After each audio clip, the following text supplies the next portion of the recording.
Hello, thank you for having me here. So I wanted to talk about the infamous study commissioned by the European Commission. I hope most of you have heard about it. It's about the sales displacement caused by the quote illegal consumption of content, and that was kind of buried, and it surfaced around a year ago, and it sparked much controversy. So have you heard about it? Who here knows what I'm talking about? Okay, sound good. Very good, thanks.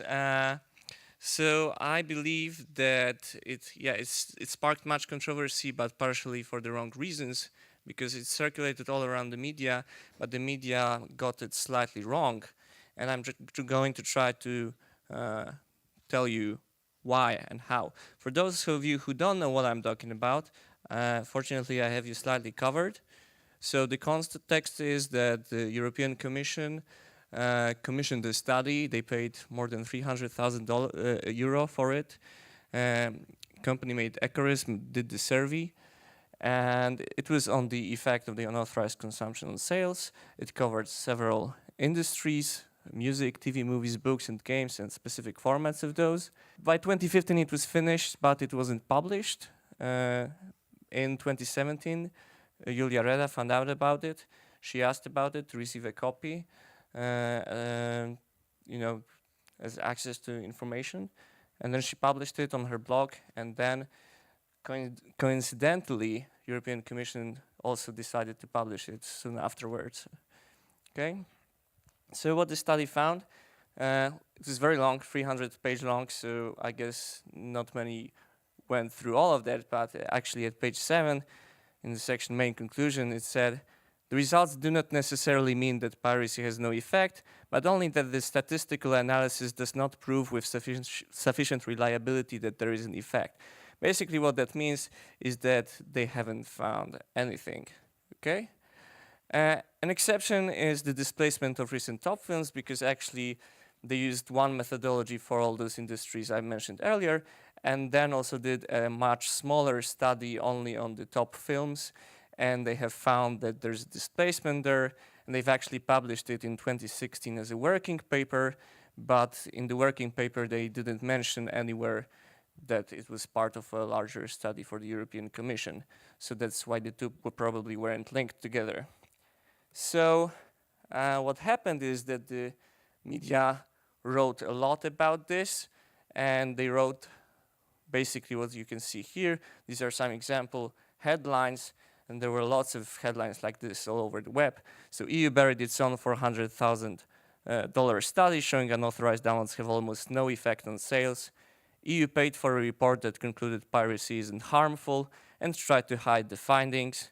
And from Julia Reda's blog, this result is not unique but consistent with previous study. Well, the thing is that these are actually this is not actually true, because the study didn't find no effect. It found nothing. So I'm going to try to explain how this works in quantitative studies, in empirical studies. Basically what the researchers do, they do some statistics, econometrics, and in the end they're going to find something of what the effect could be on average, and then they're also going to have some what is called confidence intervals. Basically, they can say, we're 95% sure that the actual effect falls within a certain range, okay?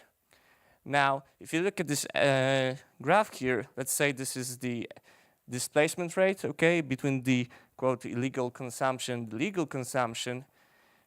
Then if you do a study, and if you have low variability in the data, if you make good assumptions, have lots of observations, you're probably going to get a narrow range of values. And so you'll be able to say that you're quite sure that the effect falls somewhere within this range. And this would mean that the effect is positive, because you can rule out that it's 0. You can say that it's certainly above 0, okay? But if you have high variability in the data, few observations, or you make some wrong assumptions, what you can get is a very broad range, okay? And in such a case, you can only say that you're 95% sure that it's somewhere within this range, And this ranging actually includes 0, so you can't rule out that there's actually no effect. But you can't actually rule out also that there is a highly positive one, okay? So basically, you don't know much, okay?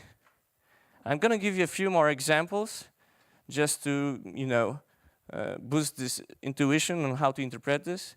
This would be saying that we're almost sure that there is a positive effect, but this is highly imprecise, okay? But it's above 0. This would mean that we're quite sure that there's a negative effect, and we can quite precisely say that it falls within a narrow range. This case, we can narrow it down to a very narrow range, but it includes 0. So basically, it can be not exactly 0, but it's so close to 0 that it's actually negligible. So I guess it would be safe to say that it's very close to 0 and there would be no real meaningful effect, okay? This case, we can actually say that we're 95% sure it's not 0, but it's so close to 0 that, again, in an economic sense, it doesn't really matter, okay? But now there are some other cases where the ranges are just so broad that you can't actually say much about what you have found. I mean, in each of these cases, you can't rule out that the effect is actually 0, but you also can't rule out a whole array of other possible relationships, okay?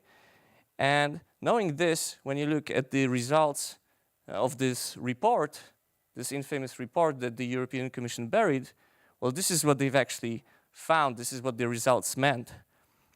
These are these confidence intervals. So this is what the authors could say that they are 95% sure that the actual effects were. Okay, so for music, something between -40% and 46%. So either very negative or very positive, or no effect at all. Similar for films and TV series, something between -60% and 9%.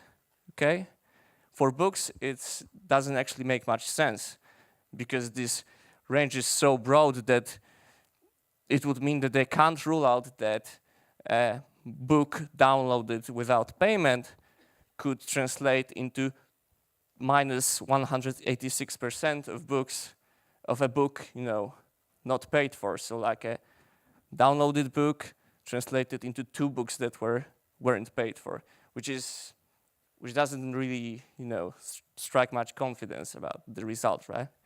And similarly for games, these ranges are so large that actually you can't say anything.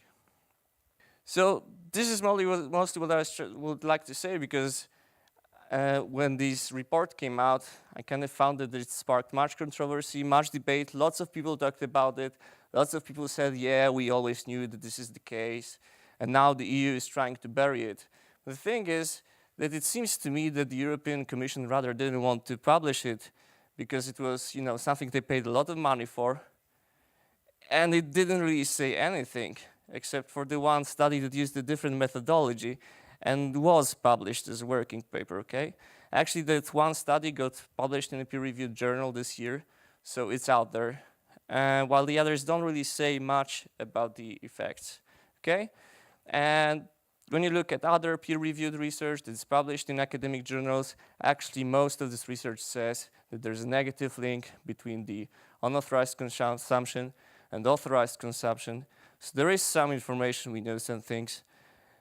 And actually, like 3 days after I made the proposal for this conference for CopyCamp to talk about this stuff, like 3 days afterwards, another report came out. You might have heard about it. It was called Global Online Piracy Study.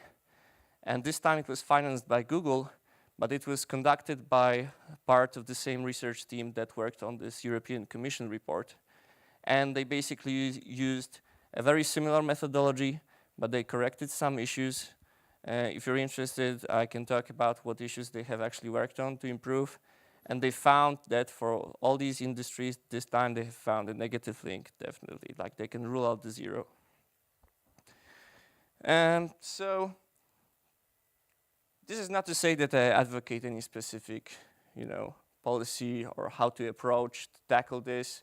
But I think that we should operate knowing the facts and not rely on some misinformation that's circulated around the media. And of course, as media tends to get these things wrong from time to time, I think it's also good to be careful when you read somewhere that some researchers found that there is no effect, that it might be good to check whether in reality they haven't, the truth is that they haven't found anything actually, okay?